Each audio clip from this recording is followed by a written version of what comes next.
So my name is Calvin Miller, and how I got started or involved in Sojo was a nice, weird, scrawny kid asking me, who went to college together, and he was just like, hey, we need a drummer for a church plant. Do you want to do it?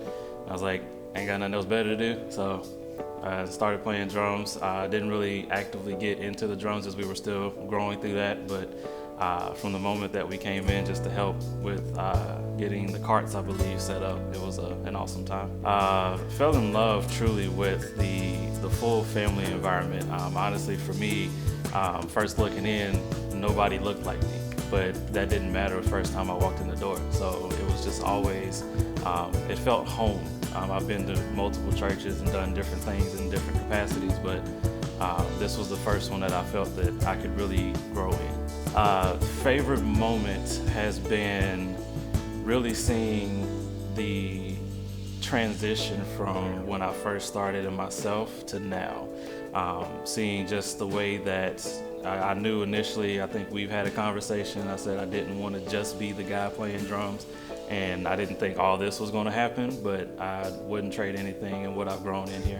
Well, there's a few funny moments that I've probably been a part of. I'm glad one of them's not on the posters on the wall back there, but I did look like the worm from Men in Black one time during a baptism.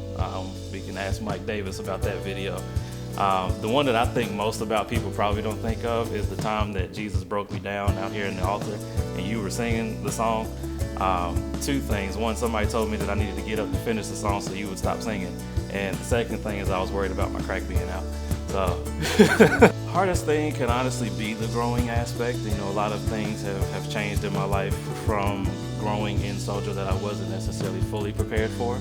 But still knowing that, you know, God is faithful and He's always there with me in the journey. And it was also pretty tough not to be able to, when we first had Riley, not to be able to fully be a part of like the parking lot services.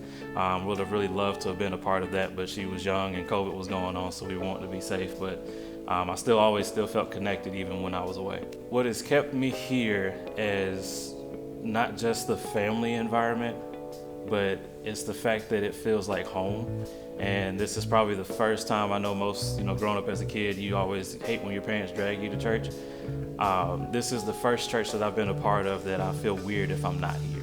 My dream for this church would actually really just to continue to see the mission that we have set forth come to fruition.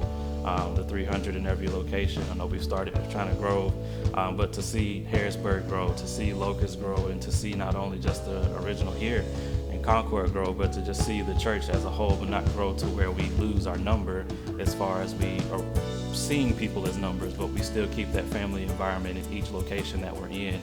And it would also be nice to even see this become HQ.